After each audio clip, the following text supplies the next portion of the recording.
j'espère que vous allez bien. Je suis trop contente de vous retrouver aujourd'hui dans cette nouvelle vidéo. Vous l'avez vu, aujourd'hui on va se faire une vidéo, une espèce de rubrique que j'avais commencé à faire l'été dernier, à savoir des tendances sans dépenses. Je m'explique un petit peu, on a des tendances chaque saison qui reviennent et l'idée de ce type de vidéo là, c'est de voir comment on peut prendre telle ou telle tendance sans avoir à dépenser, donc en faisant du do it yourself, en faisant des petites magouilles à la maison ou en allant piocher à droite à gauche, bref, de quoi être pile dans la mode sans avoir à se ruiner, sans avoir à consommer dans du neuf. Donc on va pas perdre trop de temps avec l'introduction, on va commencer maintenant.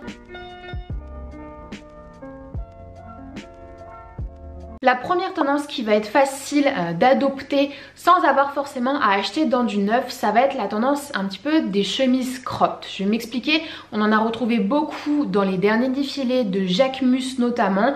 Des chemises en fait qui sont quasiment des brassières, donc qui sont coupées, qui ont des jeux de lanières.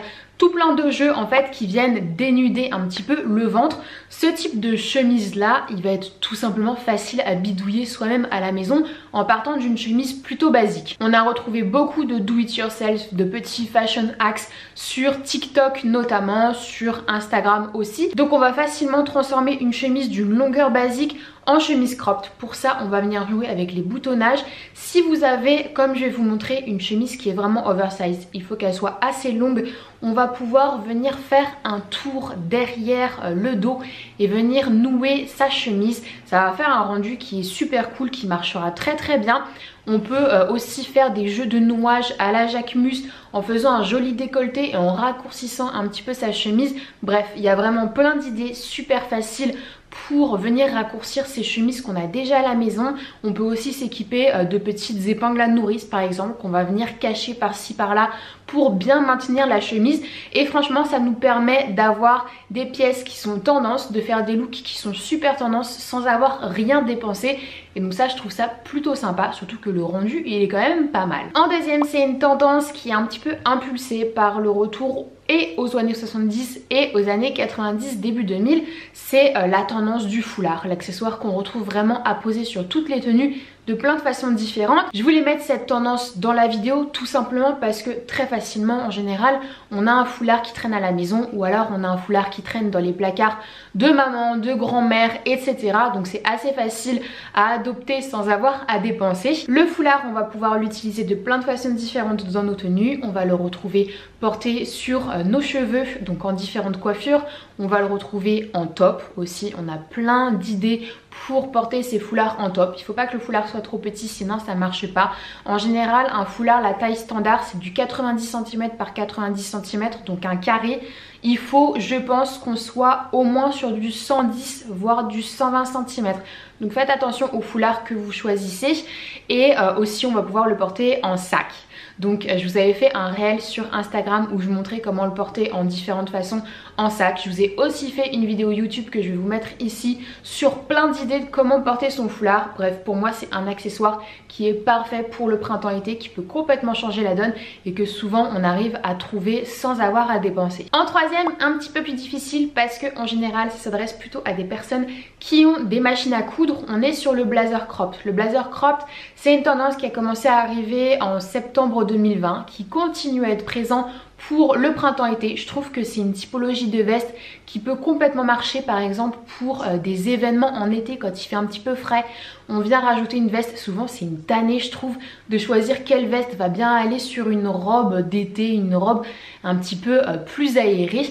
Donc les coupes cropped pour ça marchent super bien. Mais si on n'a pas envie de les acheter en neuf et qu'on veut essayer de se débrouiller par nous-mêmes pour en trouver à moindre prix, ce qu'on peut faire, c'est tout simplement raccourcir des blazers qui sont déjà existants. Je vous en ai déjà parlé plusieurs fois en vidéo. J'ai même fait une vidéo d'upcycling à partir d'un vieux blazer. Et à condition d'avoir le matériel, c'est quand même plutôt facile à réaliser. Je sais pas trop si ça peut être faisable si jamais on n'a pas de machine à coudre.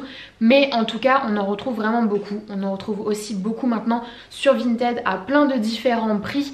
Donc ça peut être une option. Franchement, on a plein de possibilités pour adopter cette tendance là, et pour moi c'est vraiment une tendance veste qui marche très très bien pour les beaux jours, donc pourquoi pas se pencher sur le sujet. En quatrième, c'est pas forcément une tendance qu'on pourra faire en do it yourself, mais plutôt une tendance qu'on pourrait peut-être trouver dans les vestiaires masculins si jamais on y a accès à 0 €. C'est la tendance du veston ou du gilet d'homme, cette espèce de blazer sans manches qui se retrouve beaucoup en ce moment, qui donne un petit côté un peu rétro, vintage à nos tenues et carrément désirable dans un look un peu masculin, féminin et chic.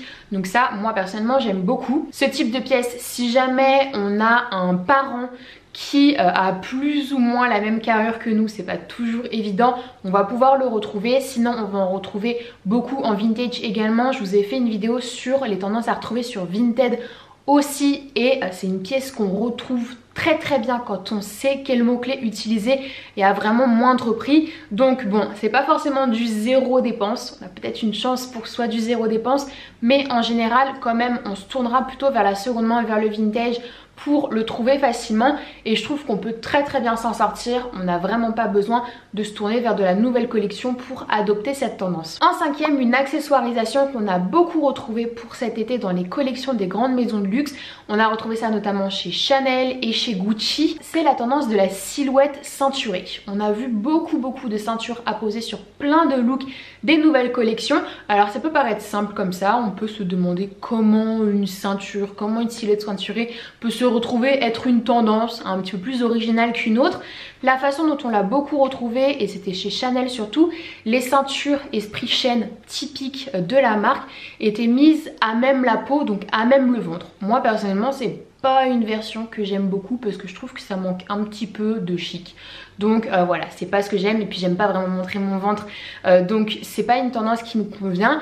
On va retrouver beaucoup de blazers ceinturés, on va retrouver beaucoup de robes ceinturées. On peut jouer sur l'originalité de la ceinture, que ce soit une ceinture chaîne, ceinture cuir, une ceinture avec une jolie boucle. On a vraiment tout plein de choses qui sont à notre portée. Moi je passe mon temps à fouiller dans les affaires de ma mère pour trouver des vieilles ceintures, et en général je trouve des pépites. C'est plus un petit effet qu'une tendance en tant que telle qu'on peut aborder assez facilement et en général sans avoir à dépenser, parce qu'on peut aller fouiner à droite à gauche et ça marche assez bien. Je trouve que ça réveille n'importe quelle tenue, donc moi j'adore. En sixième, un peu dans l'esprit de la chemise cropped, on a toujours les hauts cropped qui sont assez faciles à reproduire à partir du moment où on s'amuse un petit peu à faire des nouages, à les caler à droite à gauche, à mettre des petites épingles, etc.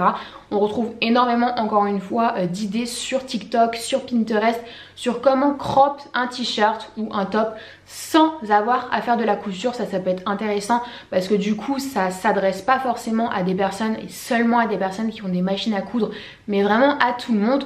Donc voilà, il y a plein d'idées, je vais vous en afficher encore une fois. Ça peut être une idée pour donner un second souffle à un vieux t-shirt, pour voilà, avoir des tenues qui sont un petit peu plus adéquates pour l'été si jamais vous aimez les crop tops sans avoir à dépenser. Donc ça peut être chouette. En septième, une autre tendance qu'on a retrouvée chez des grands designers, encore une fois pour les collections printemps-été de 2021, notamment chez Balmain et chez Moschino, c'est la tendance du mix and match d'imprimé. Je vous en avais déjà parlé.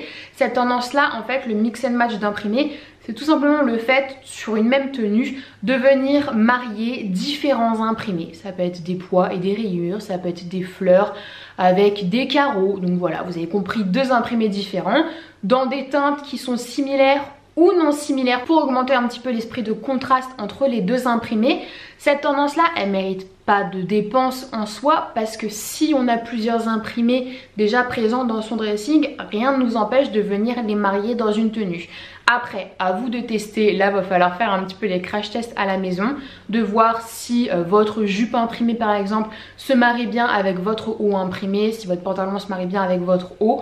Faites des tests, essayez, mais sachez que c'est une grosse tendance. On peut retrouver vraiment plein d'inspirations sur Pinterest sur comment marier tel ou tel imprimé avec un autre imprimé. Je vais vous afficher des idées si jamais ça peut vous inspirer, mais voilà, moi je trouve que ça demande vraiment rien si ce n'est que d'aller jeter un petit coup d'œil dans son dressing ou dans les dressings avoisinants et en général on peut réussir à s'en sortir sans avoir à dépenser. La dernière tendance dont je voulais vous parler pour cette vidéo, c'est une tendance dont j'avais parlé assez rapidement je crois il y a quelques mois. C'est une tendance des découpes. Il y a beaucoup de découpes pour le printemps-été 2021.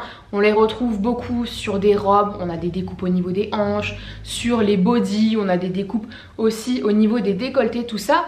Et on a retrouvé également des découpes au niveau des jeans. Je sais pas si vous l'avez déjà repéré, il y a quelques jeans en fait dont on a enlevé l'intérieur des poches, ce qui laisse un tout petit peu de peau apparaître. Alors on peut se demander pourquoi, quel est l'intérêt sur une tenue, mais voilà, c'est un petit switch. Si jamais on a envie, voilà, de donner un petit coup de boost à un vieux jean qu'on a à la maison, si on a la fièvre découpeuse et qu'on veut se tenter là-dessus, on peut facilement le faire. C'est tout simple, on vient découper l'intérieur de la poche et donc du coup ça va venir faire un jour, on va venir voir la peau. Ça peut être quelque chose dont on a envie pour un certain style pour cet été. On met ça avec un crop top. On a vraiment une ambiance un petit peu années 90. Ça peut marcher. Ça peut être quelque chose qu'on aime. Moi, je next, mais je vous en parle quand même parce que c'est une tendance à aborder qui peut ne pas nécessiter en fait de dépenses. Donc c'est toujours intéressant à savoir. Voilà tout le monde, j'en ai fini avec cette petite vidéo. J'espère qu'elle vous a plu. N'hésitez pas à me faire un retour en commentaire sur les idées que j'ai partagées avec vous. S'il y en a d'autres que vous avez à partager, n'hésitez pas à le faire. Comme d'habitude, je dirai tout le monde avec grand plaisir. Si vous êtes nouveau ou nouvelle sur cette chaîne et que vous voulez suivre un petit peu les vidéos tendances, conseils, look, histoire de la mode qui est ici, n'hésitez pas à vous abonner. Et surtout, n'hésitez pas à vous abonner à mon Instagram, là où je poste au quotidien des photos de mes looks, des conseils, des sélections en story, on échange un max en DM. Bref, rejoignez-moi. Voilà, je vous fais plein de gros bisous et je vous dis à la prochaine.